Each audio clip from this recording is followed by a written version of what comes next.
The movie begins with young Blake having breakfast, but then Grady, his dad, informed him to grab his hunting pack as he'd be taking him for an hunting expedition. Not long after, the hunting trip imminently began, and the duo scoured through the forest looking for game. As they were going, Grady explained to him the do's and don'ts in the forest.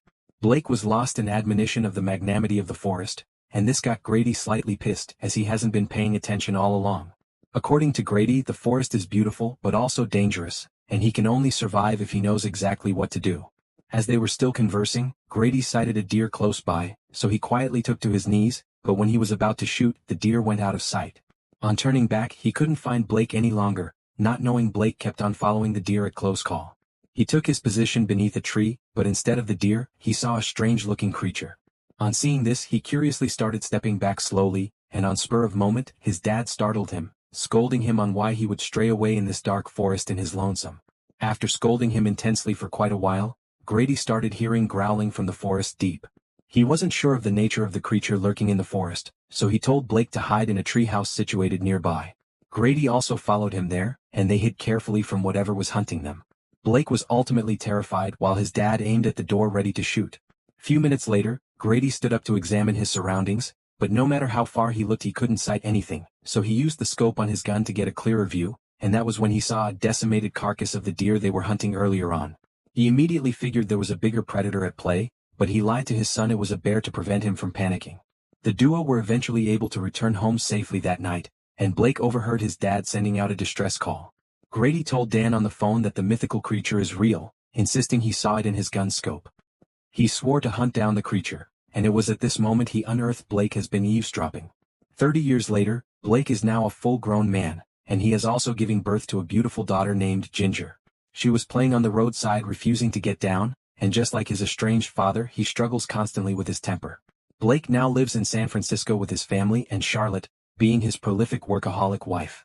On getting home she gave him a mail, and on opening it, he unearthed it was Grady's death certificate, accompanied with the keys to his childhood home.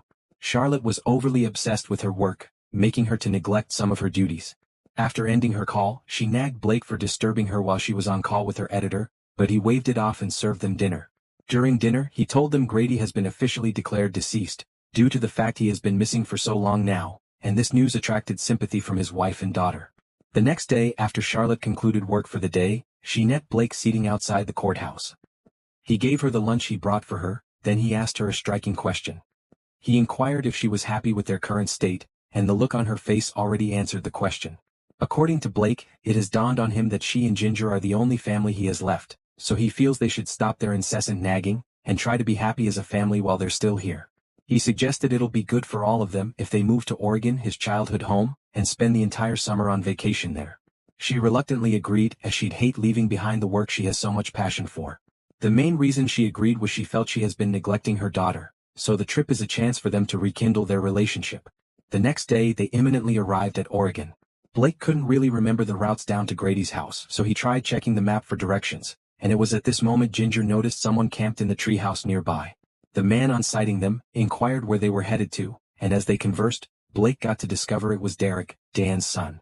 After exchanging pleasantries, Derek told him he has been going the wrong way, so he opted to take him to Grady's house by himself. Charlotte wasn't comfortable with the idea of him joining them, but she imminently went to the back, while Derek occupied the front seat.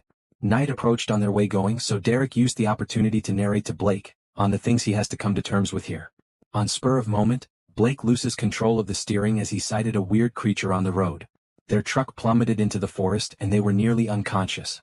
The truck was turned upside down, so Ginger and Charlotte climbed through the window to get out. While this was happening, the creature broke the window, scratching Blake's arm, and not long after, it killed Derek and dragged him away. Blake immediately climbed out through the window also, after which he helped his family get down off the truck. On coming down, Blake kept his family at close call, then he frantically led them to Grady's house. They heard growling from the forest on getting closer, so they increased their pace this time around, and after they got inside, Blake held down the door to make sure the creature can't get in. Almost immediately he proceeded down to a bunker in the house, and on short notice he turned on the backup generator. Charlotte and Ginger were a little bit relieved, and as he got upstairs, Ginger scurrily hugged him tightly, insisting she wants to go back to San Francisco. After Blake was eventually able to lay Ginger to bed, his wife inquired the nature of the creature that was chasing after them. He was also clueless as he didn't understand how something that looked exactly like an animal can also be standing on its 2 feet like a human. After their conversation, he barricaded their front door with a wardrobe, with faith it'd keep the creature from bursting in. Instantaneously he brought out Grady's archaic communication system, and using it he tried to reach out for help. Not long after he started to show signs of the infection as first of his tooth started falling off, and it was at this moment Charlotte noticed the nasty injury in his arm. She proceeded to treat it immediately, but then he started experiencing more symptoms as he was sweating profusely.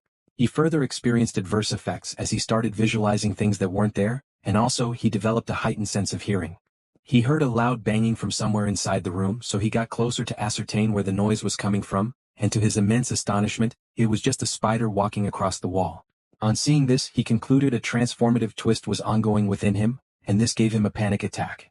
With his heightened sense of hearing, he was able to monitor the creature's movement closely. He tracked it down to the side door, but as he placed his ear closer, the creature aggressively grabbed him by the foot, injuring him further, but his wife came to his rescue by stomping it with an axe. Blake was in a discombobulated state afterwards, as he was in excruciating pain, but Charlotte was there to console him. Few minutes later, he woke up on the couch, so he proceeded to ascertain the whereabouts of his family, and after searching for a short while, he found them in the bunker where Charlotte was trying to call out for help. She got increasingly worried, due to the fact that Blake has lost some motor functions like the ability to speak and understand her. It was such an awful moment for Ginger, as she hated seeing her dad in a helpless state. Charlotte stayed by his side all through, trying to convince him they're together in this, but Blake perceived her from a different point of view, as his vision got extremely blurry, and he couldn't hear a word of what she was saying. Spontaneously, he started gruesomely feeding off his own skin, which left Charlotte bizarrely perturbed. After feasting on his body, he walked past her like nothing happened. Blake was all in his feelings as he couldn't fathom what was going on within him, but Charlotte, regardless, still tried her best to reach out to him. As she saw he wasn't forthcoming, she spots a car in the driveway and made every attempt possible to jumpstart it.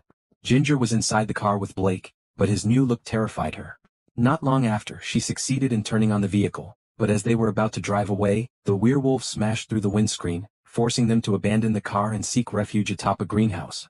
They weren't still safe up there, as the werewolf used his claw to tear open the roof. Blake unearthed his family was no longer safe, so he signals Charlotte to take Ginger back inside. Almost immediately, he ran in the opposite direction to lead the creature away from his family, while his wife scurrily took Ginger inside the house.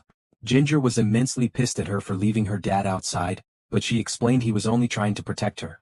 Instantaneously, Blake returned back to the house, and as she opened the door, she figured he was even more deformed than before, and this scared her.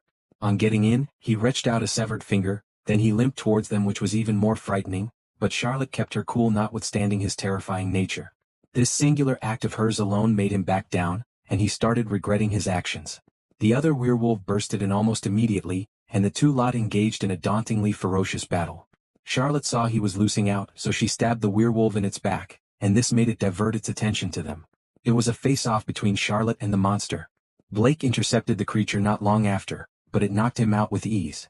As it was about dragging him away, Charlotte courageously struck it continuously with an iron rod. On spur of moment, Blake cornered the creature, but this time he was able to bite its neck and eventually killed it. After obliterating the monster, he looked closely at the tattoo on its arm, and it was at this moment he figured it was his infected father. On getting the hang of this, he hastily ran out of the house. On getting out, he started going through the final stages of his transformation into a werewolf. The process weighed on him, making him unable to control himself, and after the transformation was completed, his night vision got ultimately enhanced, so he used it to turn off the backup generator. All of a sudden he staged an attack on his own family, so in bid to evade him, they ran inside a bar nearby and locked the doors. In there, Charlotte garnered weapons she could use in protecting herself and her child. Nevertheless, Blake was unrelentless as he clawed his way in, using his newfound night vision to sneak towards them, but unbeknownst to him, Charlotte had already laid a trap in place. Not long after, the bear trap caught Blake's leg, while Charlotte and Ginger seized this opportunity to run away for the meantime. Blake was in excruciating pain, so he used his fangs to chew up the part of his foot stuck in the trap. After successfully biting off his foot, he continued to chase after them, while they sought shelter in the treehouse they sighted earlier on. Blake made his way up the stairs, and as he got up, Charlotte pointed a loaded rifle at him. After taking a moment to salvage the affection they had for each other, the family shared a final look amongst themselves, after which Charlotte shot him in cold blood, and that was how the movie ended. Thanks for watching. Please like, subscribe and comment. Thank you.